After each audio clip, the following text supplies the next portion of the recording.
we'll look at two simple numbers that control the lives of every worker in China: the minimum wage and the social average wage. And I'm going to show you how the government cleverly uses these two numbers to create a deeply unfair social security system. It's a system where you're forced to pay like you're rich, but get treated like you're poor when you need help the most. All right, before we get into the crazy stuff, let's break down these two key terms. They sound boring, but trust me, this is where the magic trick happens. First, the minimum wage. This is simple. Just like in the US or Europe, it's the absolute lowest amount of money an employer is legally allowed to pay you per hour or per month.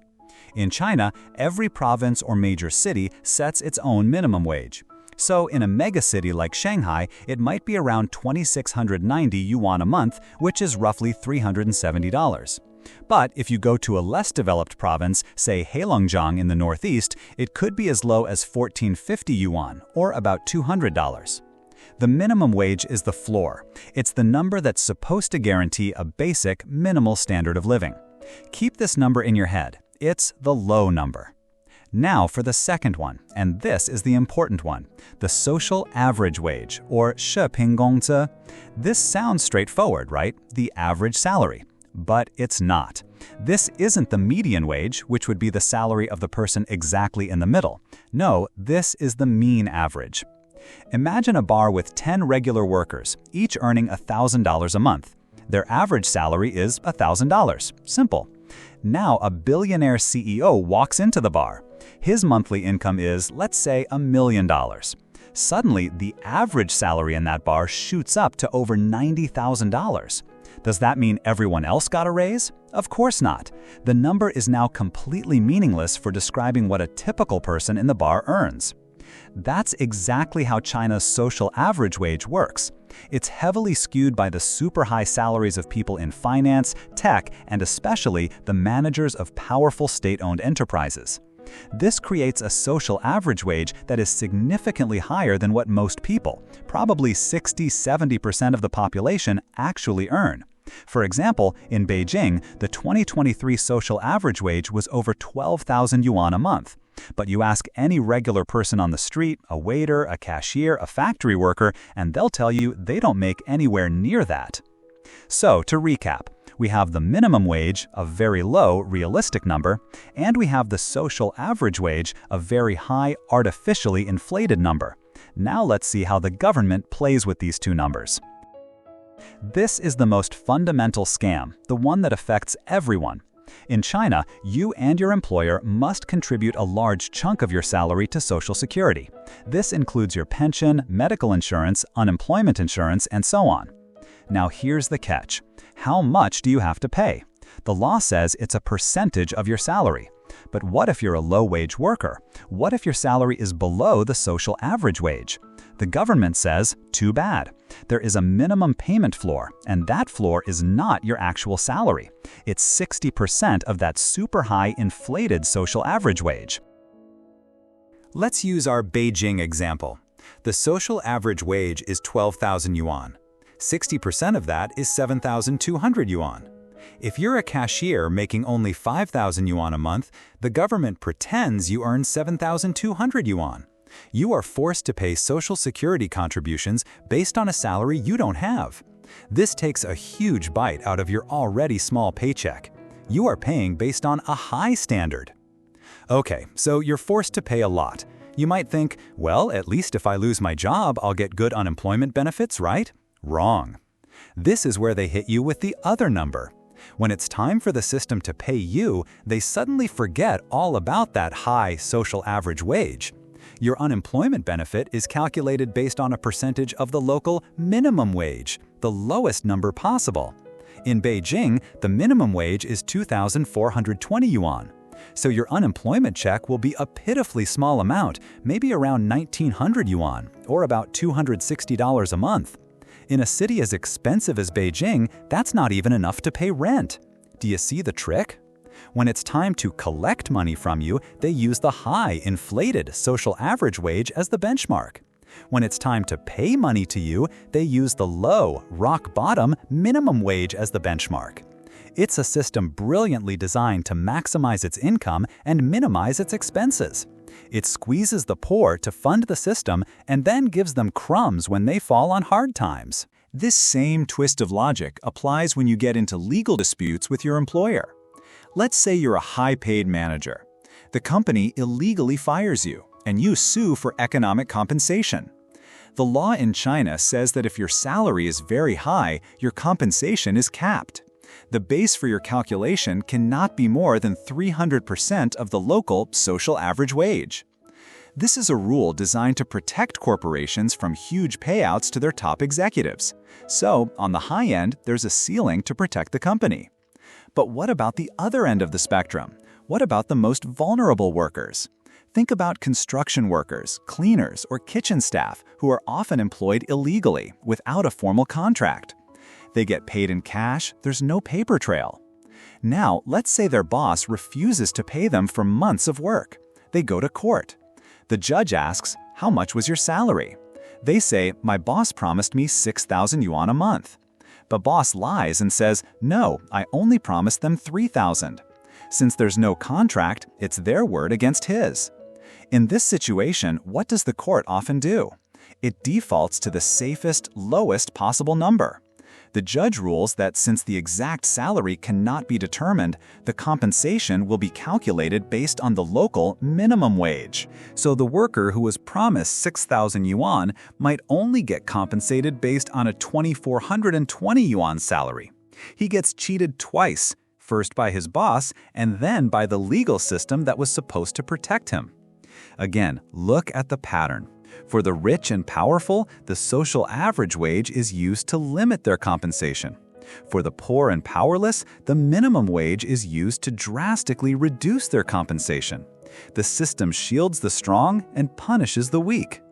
If you think it couldn't get any worse, let me introduce you to the Hukou system, China's household registration system. This is what truly locks the inequality in place. China has over 200 million migrant workers. These are people born in poor, rural villages who move to the big cities like Beijing, Shanghai, and Guangzhou to build skyscrapers, serve in restaurants, and deliver packages. They are the engine of China's economic miracle. In the city, they work hard. Their employers pay Social Security for them based on the city's high standards. That means contributions calculated from the city's high social average wage. So they are pouring money into the Social Security funds of these wealthy cities. But here's the cruel twist. Because their Hukou, their official registration, is back in their poor home village, they are not considered real residents of the city. They can't enjoy the city's best social benefits. Their children often can't attend the good local public schools. They can't get the same level of health care. And the biggest blow comes at retirement. After working for 30 years in Beijing and paying into its high-cost system, a migrant worker often cannot retire and claim a Beijing pension. The rules are complex, but in many cases, they are forced to transfer their pension account back to their home province. And when they do that, the pension they receive will be calculated based on their home province's low social average wage and low minimum wage standards. Think about that. For 30 years, you fund the world-class pension and healthcare system of a megacity. But when it's your turn to collect, you're kicked back to your impoverished village to receive a pension that can barely buy you rice. You subsidize the lives of the urban rich only to be abandoned in your old age. It's a brutal system of modern-day feudalism. Finally, let's look at the new economy. What about the millions of delivery drivers, freelance designers, and online streamers? The government calls them flexibly employed persons. These people have no employer to split the Social Security cost with. If they want a safety net, they have to pay for it entirely themselves. That means they pay both the employee's share and the employer's share. This is a huge amount, often over 30% of their income. And what income is it based on? You guessed it, they are forced to use that same high social average wage as the calculation base. For a food delivery driver who makes maybe 7,000 yuan a month on a good month, being forced to pay thousands in Social Security based on a 12,000 yuan benchmark is simply impossible. The result? The vast majority of them just give up and pay nothing, riding on a prayer that they never get sick or have an accident. And speaking of getting sick, what happens if a regular employee gets a long-term illness? For the first few months, they might get their regular salary. But after that, their sick pay can be legally reduced. And the floor for that sick pay, it can be as low as 80% of the local minimum wage. So once again, while you're healthy and productive, you pay based on a high standard. The moment you become sick, vulnerable, and unproductive, the system's support collapses to the bare minimum. So the big question is, why? Why design a system that is so punishing to the very people it's supposed to protect? It's not a mistake, it's a feature. First, funding the state. This system is a giant money vacuum.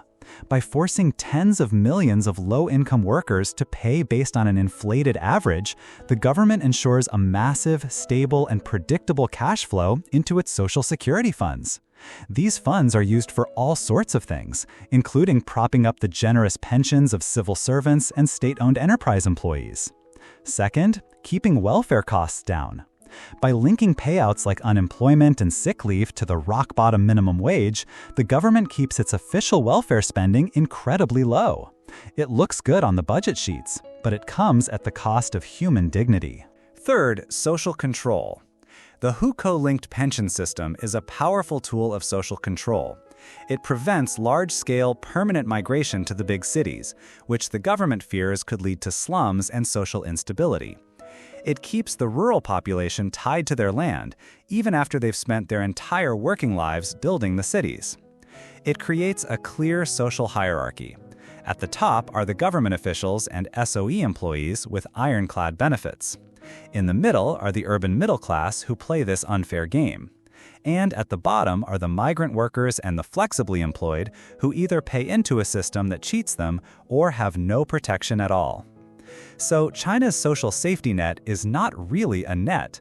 It's more like a sieve, with holes so large that the people who need it most just fall right through.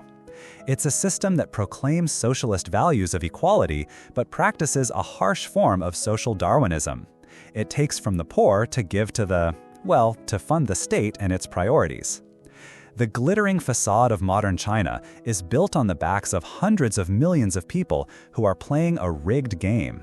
They are asked to contribute to a collective dream, but when they stumble, they find themselves utterly alone. So what do you think? How does this compare to the social security system in your own country? Are there similar hidden traps that people should know about? Let me know your thoughts in the comments below. And if you found this deep dive insightful, please give it a like and subscribe for more videos that go beyond the headlines about China. Thanks for watching.